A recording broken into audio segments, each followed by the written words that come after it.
Bonjour et bienvenue sur la chaîne du chasseur d'étoiles de midi, chaîne de réflexion et d'humour sur les 12 coups de midi.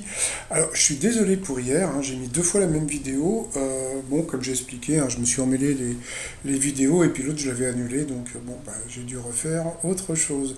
Allez, Jean-Luc Reichmann a fêté le Black Friday, le maître de midi était en bleu, 408 000, 406 000 à son compteur. On a pu voir Léo Barbu voilà, en visio. Et puis Jean-Luc Reichmann a dit oui, c'est la famille des 12 coups de midi.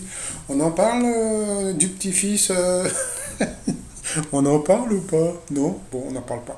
Allez, au coup d'envoi la première question. La grimace qu'on adresse à une personne qu'on vient de berner s'appelle un pied de nez. Après, vous aviez Émeric, voilà, qui était venu avec Francis, son papa de Dijon. Selon les Américaines, quel serait le secret de beauté des Françaises pour avoir une belle peau? Eh bien, c'était la biafine. Ensuite, vous aviez donc la nana la plus géniale de la journée, c'était Delphine, qui était venue avec sa fille Camille.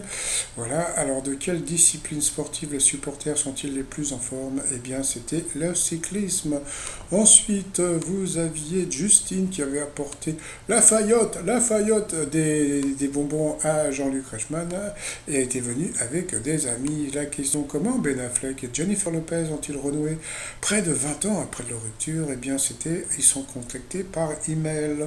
Pour le maître de midi en 87 et 94, qui retournait les lettres du jeu de la roue de la fortune? Eh bien, c'était Annie Pujol. Donc voilà, bon après, comme d'habitude, ils ont fait le petit truc, le coiffeur, gna gna gna gna gna gna. Bon, c'est plus drôle, mais bon. On a pu voir la personne qui chapeaute les candidats. Alors bon, je n'arrive pas toujours pas à comprendre pourquoi il n'a pas dit au maître de midi d'être un peu plus fair-play avec les autres candidats, mais bon, passons. Donc ensuite, eh bien, ça a été une question pour, je ne sais plus son prénom, c'était Emeric, qui a eu droit à la question la question la question coquine. Alors, dans le rêve coquin, avec qui 8% des Français ont-ils déjà rêvé avoir fait l'amour? Alors quand il y a des sondages comme ça, il faut toujours regarder le pourcentage, et là, comme vous voyez, c'était pas beaucoup, donc ça semblait évident, hein. Eh bien, d'un côté, vous aviez la tête couronnée ou une personnalité politique, et je crois que c'était la personnalité politique. Moi, je me rappelle, j'en avais parlé sur ma chaîne, j'avais rêvé une fois d'un rêve érotique avec Tata Véro. Mais oui, mais bon, j'avais pas été plus loin. C'était juste une pensée au réveil un matin. Ensuite, quelle est l'activité de la ferme des 30 arpents appartenant à la famille Rothschild? Eh bien, je ne sais plus. Bon, ça devait te transformer la bourse. Ensuite, qui chante The King and I sur la bande originale du film Elvis? Eh bien, c'était Eminem. Donc sur cette mauvaise réponse, eh bien Lafayette qui a apporté les bonbons à Jean-Luc Reichmann est passé au rouge. Qui dit rouge dit duel. Elle a pris Delphine en duel, qui est tombée sur une question qui était vraiment pas évidente. Ah oui, elle aussi elle a été Fayotte, puisque elle a apporté des gâteaux à Jean-Luc. C'est pas bien ça les Fayottes, hein. Bon, passons. Donc voilà, donc alors la question: dans quelle série diffusée chez nous en 86 Bruce Willis a-t-il débuté? Donc, eh bien, elle est partie sur, je sais plus, c'était deux flics à Miami. Oh, tu te dis, mais attends, elle a la photo devant elle. On peut voir Bruce Willis en photo. Donc, elle a dit deux flics à Miami. Eh bien, ce n'était pas Claire de Lune, comme ça semblait évident. Eh bien, c'était bien deux flics à Miami, donc elle était contente. Et voilà, il faut toujours voir les dates, hein, comme m'a dit Léo. Donc voilà, donc nous avons perdu Justine. Donc Delphine, Stéphane et Émeric se sont retrouvés au coup par coup. Alors, que peut-on associer au mois de novembre? La mauvaise réponse, c'était un titre de Cabrel qui était octobre. Il est passé à l'orange. Ensuite, quelle affirmation concerne un John célèbre? La mauvaise réponse, c'était chante I Love Rock'n'Roll, c'était John Jett, mais J-O-A-N. Ensuite, quel pays est correctement associé à un surnom de son équipe nationale de football? Eh bien, la mauvaise réponse, C'était l'Irlande avec les Celtiques, voilà. Pourtant, les Pays-Bas et le Brésil, c'était assez connu. Et ensuite, qui est un illusionniste ou un magicien? La mauvaise réponse, c'était Daniel Alias. Voilà, donc sur cette question, eh bien, c'est Emery qui est passé au rouge. Qui dit rouge dit duel. Bah, lui aussi a pris Delphine en duel, qui est tombé sur une question là qui était beaucoup plus simple. Quelle ville a donné son nom à un motif de tissu à carreaux bicolore et une pastille rafraîchissante? Donc bien sûr, c'était bien la pastille de Vichy. Donc ensuite, eh bien, Delphine et Stéphane se sont retrouvés en coup par coup.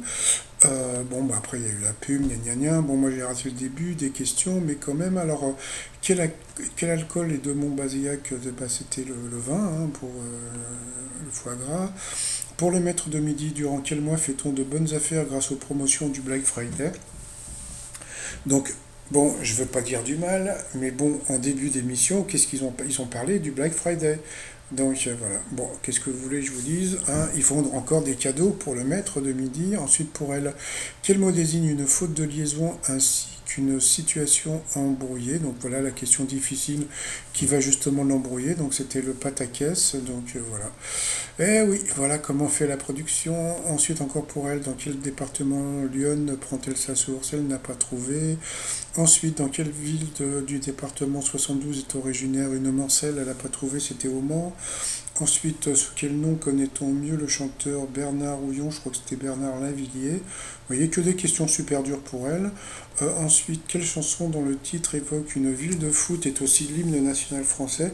Donc là, comme elle était complètement perdue, elle n'a même pas pensé que ça pouvait être la Marseillaise. Ensuite, dans quelle ville peut-on aller manger un kebab place Taksim? Donc bien sûr, c'était à Istanbul. Et puis ensuite, que possède un t-shirt qu'un débardeur n'a pas? Donc bien sûr, ce sont des manches, d'accord? Bon, question facile, mais regardez, il lui restait 3 secondes et lui 51 secondes. Et puis, bon, après, il y a eu la question pour lui. Voilà, bon. Alors, vous regardez bien la question. Sous quel nom connaît-on mieux le poète William Apollinaris de Kostrowski? Donc, bah, il a dit Apollinaire, d'accord, ok. Regardez la question. Regardez la question. William Apollinaris. Vous voyez, donc il y a la réponse dans la question. Et après, Jean-Luc Reichmann dit oh, qu'est-ce que c'est, vous êtes fort? Bah oui, tu m'étonnes, la réponse est dans la question. Donc, Apollinaire, Apollinaris, voilà, faut pas nous prendre pour des. Non, non, bon, voilà. Et puis après, donc, bon, bah, elle a perdu. Et puis lui, il a gagné. Donc voilà. Et qu'est-ce qu'il a fait? Eh ben, il a mis un doigt au ciel. Voilà. Et puis bon, elle a rigolé. Mais bon, regardez son doigt au ciel. Je pense qu'il aurait pu la féliciter ou bon faire un truc, mais bon, voilà, c'est vraiment le truc qu'on déteste le plus chez lui, c'est son manque de fair play, mais bon, c'est pas grave. Allez, ensuite, par rapport au coup de maître, quel petit chien blanc peut être maltais ou bolonais? Donc c'était le bichon, hein, le bichon maltais. Ensuite, avec qui Jamel Debbouze a-t-il créé le sketch La barre de fer? La barre de fer. Donc bien sûr, c'était avec Gad Elmaleh. Qu'est-ce qu'un jacqueron sur un blue jean? Il ne savait pas, il a dit au pif, l'étiquette à l'arrière, c'était ça. Donc il a eu du bol, puisque bon, il ne connaissait pas la réponse. En Thaïlande, qu'appelle-t-on le tigre qui pleure? Oh, qu'est-ce que c'est bon, j'adore ça. Oh là là. Si un jour vous venez à Paris, vous allez à Belleville, il y a plein de restaurants thaïlandais comme ça. Oh, qu'est-ce que c'est bon. Bon, passons. Donc voilà, c'est un genre de carpaccio, mais super bon, épicé, avec, je sais plus comment ça s'appelle, ce truc vert, là, bon, passons, quoi, c'est super bon. Voilà, donc c'était bien sûr un plat réputé. Il n'a pas trouvé, il a perdu une étoile à zéro, et il a fait la gueule comme d'habitude. Regardez comme c'est. Oh, qu'est-ce que c'est bon, oh là là là là. Bon, passons. Ensuite, bon, dans quelle capitale peut-on visiter la tour de Belém? Donc, bien sûr, c'était à Lisbonne. Donc, il a gagné 1000 balles. Et il a fait la gueule parce que ça lui fait que 500 balles dans la poche. Par rapport à l'étoile mystérieuse, bah, il est parti sur ce qu'on avait dit au départ, hein, sur une plage de débarquement. Donc, c'est toujours le Danemark. Moi, je suis resté sur, je sais plus son nom, la Barbara Pravi.